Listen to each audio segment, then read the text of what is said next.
विधानसभा में विवेक शर्मा जी और राकेश कालिया जी।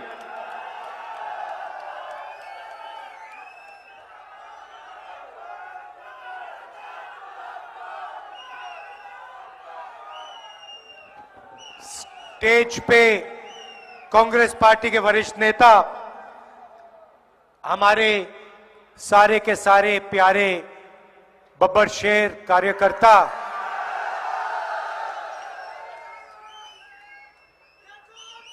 आमतौर से जंगल में एक बब्बर शेर दिखता है, दो दिखते हैं, यहां पे तो हजारों आए हुए हैं, एक साथ बैठे हुए हैं। मीडिया के हमारे मित्र, भाई और बहनों, हिमाचल प्रदेश के युवाओं, आप सबका यहां बहुत बहुत स्वागत। ऐसी गर्मी में आप आए, दूर दूर से आए, आपको कष्ट हुआ, दिल से आप सबका धन्यवाद करता हूं।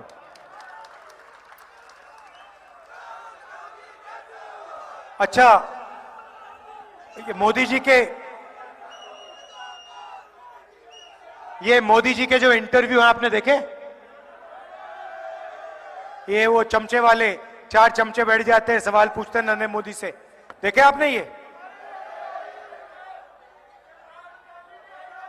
नरेंद्र मोदी जी से पत्रकार पूछते हैं, नरेंद्र मोदी जी आप आम कैसे खाते हो? छील के खाते हो या चूस के खाते हो? एक और चमचे ने पूछा, नरेंद्र मोदी जी देश में कहा जा रहा है, भैया शांत हो जाएं, डिस्टर्ब मत कीजिए। देश में कहा जा रहा है कि अमीर लोग अमीर होते जा रहे हैं, 20-25 अमीर लोग अमीर होते जा रहे हैं, अरबपति बनते जा रहे हैं, और गरीब लोग गरीब होते जा रहे हैं। तो नरेंद्र मोदी जी आप इसके बारे में क्या सोचते हैं? तो नरेंद्र मोदी पहले 20-25 सेकंड सोचे ऐसे,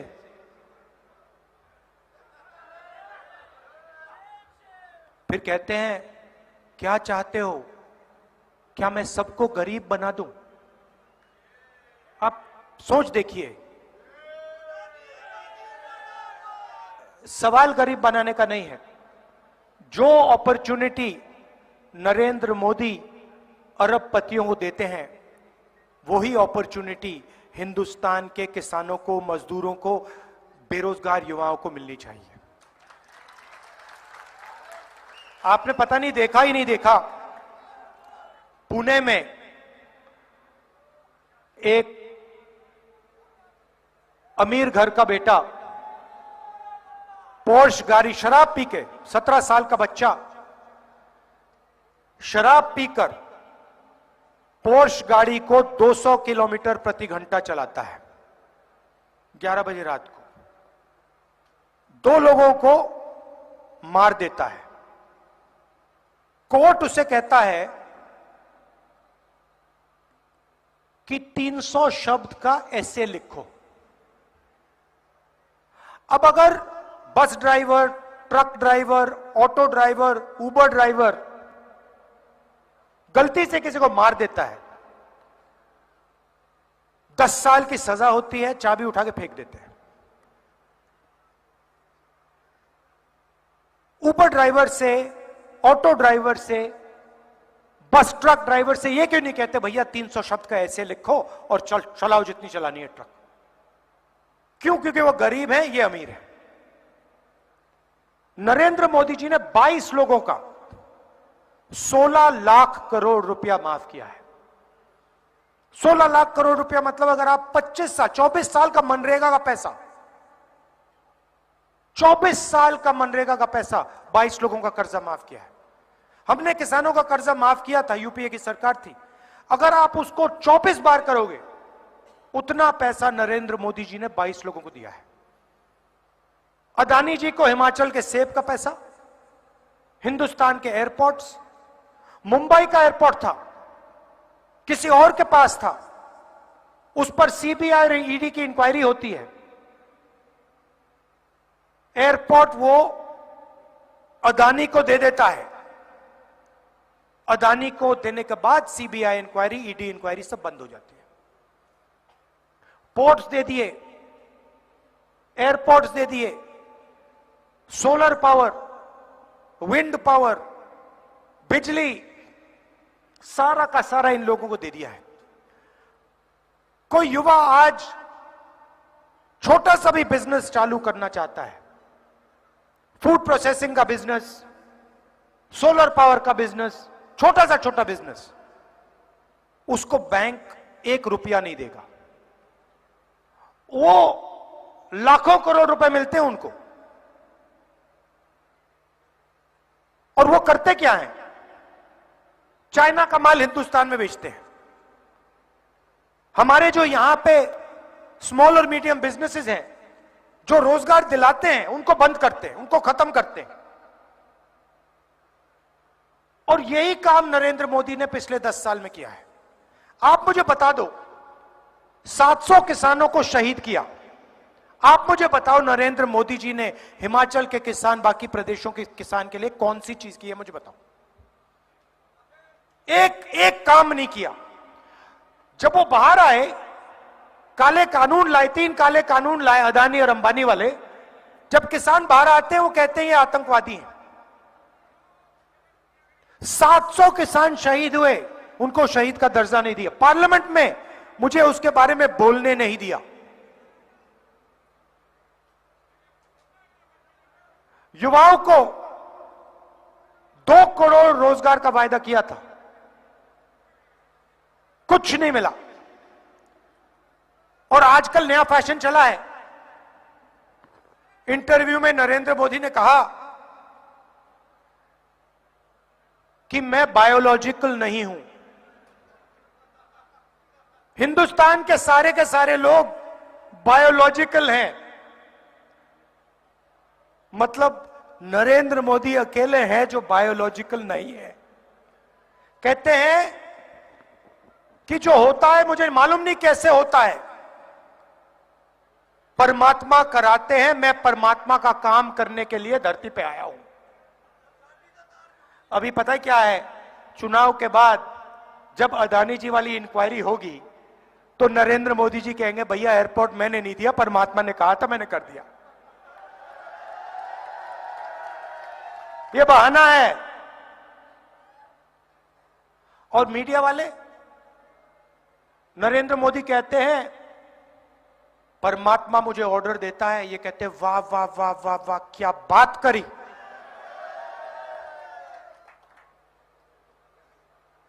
किसी दिन सुक्कू जी मेरे पास आए, बंद कमरे में उन्होंने कह दिया कि राहुल जी, परमात्मा ने मुझे यहां भेजा है। मैं उनसे कहूंगा सुक्कू जी ये सब ठीक है, बाहर मत कह देना, आप मुश्किल हो जाएगी। मगर वो खुल के बोल रहे हैं सबको। मैं सोच रहा हूं कि परमाणु बम हाथ में है उनके। मैं पूछना चाहता हूं भैया ये जो आपको होता है, ये जो दौरा पड़ता है, ये शाम को पड़ता है, सुबह पड़ता है? ये आपको कब कब लगता है कि भैया परमात्मा ने आपको मैसेज दिया है, उनसे आप बात करते हैं? 8 बजे शाम को करते हैं, रात को करते हैं, सुबह करते हैं, हर रोज होता है? कब होता है?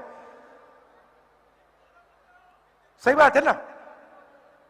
अगर कोई आपके पास आए और आपसे कहे भैया मेरा डायरेक्ट कनेक्शन है परमात्मा के साथ, तो आप क्या कहोगे उसको? क्या कहोगे उसको? कोविड आता है, नरेंद्र मोदी जी कहते हैं भाइयों और बहनों थाली बजाओ, मीडिया कहते हैं वाह वाह वाह वाह वाह, कमाल की बात की। उसके बाद कहते हैं भाइयों और बहनों लाइट जलाओ, मोबाइल फोन की लाइट जलाओ। गंगा में लाशों का ढेर, वेंटिलेटर नहीं, ऑक्सीजन नहीं। देश का प्रधानमंत्री खुलकर कह रहा है कि थाली बजाओ, मोबाइल फोन जलाओ। उनका काम क्या है? उनका काम ऑक्सीजन देने का है, उनका काम हॉस्पिटल चलाने का है, उनका काम वेंटिलेटर चालू कराने का है। वो सब छोड़ दिया, कहते भैया थाली बजाओ। और यही राजनीति इन्होंने पिछले 10 साल में की है। काम सिर्फ अदानी अंबानी का किया है। मजदूरों के लिए क्या किया बताओ? गैस सिलेंडर की बात होती थी, कहते थे 400 रुपए का गैस सिलेंडर हो गया है। आज कितने का है? 1200 का है। तो सारा का सारा काम इन्होंने उन्हीं के लिए किया है और मीडिया में वो उनका चेहरा दिखाते हैं 24 घंटा। अदानी जी की मीडिया है, वो चलाते हैं नरेंद्र मोदी जी का चेहरा। कभी आपने देखा है हिमाचल के किसान को मीडिया पे? कभी देखा आपने किसान को या किसी बेरोजगार व्यक्ति को मीडिया पे देखा है? गरीबी की बात, महंगाई की बात कभी सुनी है आपने? अंबानी जी की शादी तो देखी होगी, 8 करोड़ वाली घड़ी देखी ना, डांस गाना देखा आपने वहां पे? मगर अगर आप हिंदुस्तान की जनता से पूछें, वो आपको कहेंगे भैया बेरोजगारी, महंगाई, भागीदारी, गरीबी, ये है मुद्दे। मीडिया कभी दिखाता नहीं है। अब उन्होंने 22 लोगों के लिए काम किया, 22 अरबपति बनाए। अगले 10 साल में हम करोड़ों लाखपति बनाने जा रहे हैं। मैं आपको बता रहा हूं, यह मीडिया वालों की आदत है।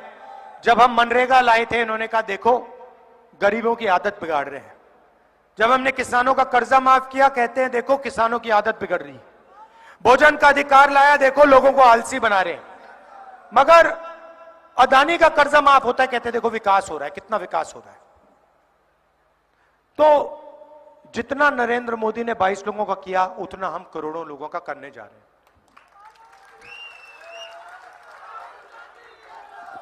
यहां पे महिलाएं आई हैं। हिंदुस्तान के सारे गरीब परिवारों की लिस्ट बनेगी। उसमें हर प्रदेश के गरीब लोगों की लिस्ट होगी। किसान, मजदूर, छोटे व्यापारी, इस लिस्ट में सारे के सारों के परिवार होंगे। हर परिवार में से एक महिला का नाम चुना जाएगा। करोड़ों महिलाएं होंगी और उनके बैंक अकाउंट में हर महीने ठकाठक 8,500 रुपए डालेंगे। 8,500 रुपए महीने के, साल के 1 लाख रुपए करोड़ों महिलाओं के बैंक में डालेंगे। और वो तब तक चलेगा जब तक वो परिवार गरीबी रेखा से ऊपर नहीं आएंगे। ये रुकने वाला नहीं है, ये रुकने वाला नहीं है। अगर मीडिया वाले कहेंगे कि गरीबों की आदत बिगाड़ रहे हैं, अगर ये ज्यादा कहेंगे हम उसको डबल कर देंगे। वही काम हम किसानों के लिए करने जा रहे हैं। किसानों का हम कर्जा माफ करेंगे और गारंटी कानूनी मिनिमम सपोर्ट प्राइस हिंदुस्तान के किसानों को हम देने जा रहे हैं। मजदूरों को आज 250 रुपए मिलता है मनरेगा में, हम 400 रुपए देंगे। आशा और आंगनवाड़ी की महिलाओं को जितना भी आज पैसा मिलता है उसको हम दुगना कर देंगे। और जो हमारे युवा हैं, नरेंद्र मोदी जी ने आपको बेरोजगार किया। कैसे किया मैं आपको समझाता हूं। अदानी अंबानी की मदद की, छोटे व्यापारियों को खत्म किया, नोटबंदी, गलत जीएसटी लागू की, और जो लोग देश को रोजगार देते हैं, स्मॉल और मीडियम बिजनेस वाले, छोटे व्यापारी, दुकानदार, उन सबको नरेंद्र मोदी ने दबा के कुचला। अब हम ये सब बदलने जा रहे हैं। युवाओं को सबसे पहले हमने पता लगाया है। मैं 2 करोड़ की बात नहीं करूंगा क्योंकि 2 करोड़ झूठ होगा। मैं आपको सच्चाई बोलने आया हूं। 30 लाख सरकारी रोजगार हैं, खाली पड़े हैं, वो हम आपके हवाले कर देंगे। दूसरी बात, जैसे हमने मनरेगा में मजदूरों को रोजगार का अधिकार दिया था, वैसा ही अधिकार, रोजगार का अधिकार हम हिंदुस्तान के ग्रेजुएट्स को, डिप्लोमा होल्डर्स को, कॉलेज और यूनिवर्सिटी के ग्रेजुएट्स को देने जा रहे हैं। मगर ये रोजगार मजदूरी का नहीं होगा, ये अधिकार जॉब का अधिकार होगा, पहली नौकरी का अधिकार होगा। हम कैसे करेंगे? अदानी जी के बेटे, अंबानी के बेटे जब ग्रेजुएट करते हैं उनको 1 साल की अप्रेंटिसशिप मिलती है, पिता के कंपनी में काम करते हैं, 1 साल की सैलरी मिलती है, ट्रेनिंग मिलती है और इस एक्सपीरियंस से जॉब मार्केट के दरवाजे उनके लिए खुलते हैं, आगे बढ़ पाते हैं। ये हिंदुस्तान के गरीब बेरोजगार युवाओं को मौका नहीं मिलता है। इसीलिए सरकार में, पब्लिक सेक्टर में, BHEL, HAL जैसी कंपनीज में, प्राइवेट सेक्टर में, सरकारी अस्पतालों में, सरकारी कॉलेजेस, यूनिवर्सिटीज में हम हिंदुस्तान के बेरोजगार युवाओं को 1 साल नौकरी का अधिकार देने जा रहे हैं। ये आपका हक है, ये आपका अधिकार होगा और अगर आपने सरकार से ये मांगा, सरकार को ये आपको देना पड़ेगा। जॉब 1 साल की होगी, एक प्रकार से जॉब मार्केट में एंट्री करने का तरीका है ये। 1 साल की नौकरी होगी, बैंक अकाउंट में महीने का खटाखट 8,500 रुपए जाएगा, साल का 1 लाख रुपए आपके बैंक अकाउंट में आएगा। ठीक है, तो हमारी सोच है कि जैसे नरेंद्र मोदी जी ने 22 लोगों को पैसा दिया, ये लोग इस पैसे को इंग्लैंड में जाके, अमेरिका में जाके, जापान में जाके खर्च किए हैं। आपका पैसा इन्होंने बाहर जाके खर्च किया। अब हम करोड़ों लोगों के बैंक अकाउंट में लाखों करोड़ रुपए डालने जा रहे हैं। क्या होगा? आप लोग अमेरिका में इसको खर्च नहीं करोगे, आप लोग हिमाचल प्रदेश में, उत्तर प्रदेश में, बंगाल में, गांव में, छोटे छोटे शहरों में इस पैसे को खर्च करोगे। जैसे ही क्या करोगे? आप शर्ट खरीदोगे, पैंट खरीदोगे, मोबाइल फोन खरीदोगे, मोटरसाइकिल खरीदोगे। डिमांड बनेगा, हिंदुस्तान की फैक्ट्रियां ये चीजें बनाना शुरू करेंगी। जैसे ही हिंदुस्तान की फैक्ट्रियां फिर से चालू हो जाएंगी, हिमाचल प्रदेश के बेरोजगार युवाओं को उन्हीं फैक्ट्रियों में रोजगार मिलेगा। हम चेन बना रहे हैं। जैसे मोटरसाइकिल में पेट्रोल डाला जाता है और फिर चाबी घुमाई जाती है, वैसे ही हम आपके बैंक अकाउंट में पैसा डाल रहे हैं। वो पेट्रोल है, जैसे ही वो आपके बैंक अकाउंट में जाएगा, आप उस पैसे को खर्च करोगे, हिंदुस्तान की अर्थव्यवस्था चालू हो जाएगी, स्टार्ट हो जाएगी, फैक्ट्रियां खुल जाएंगी, रोजगार शुरू हो जाएगा। रोजगार इसलिए खत्म हुआ है क्योंकि नरेंद्र मोदी जी ने आपके जेब में से पैसा खींच लिया है। नोटबंदी, GST, ये सब आपके जेब से पैसे छीनने के तरीके हैं। हम आपके बैंक अकाउंट में, जेब में लाखों करोड़ रुपए डालने जा रहे हैं हिंदुस्तान की अर्थव्यवस्था को जंप स्टार्ट करने के। अब 2 और चीजें हैं युवाओं के लिए और शायद हिमाचल प्रदेश के युवाओं के लिए। देखिए, हिमाचल प्रदेश के युवा सेना में जाते हैं,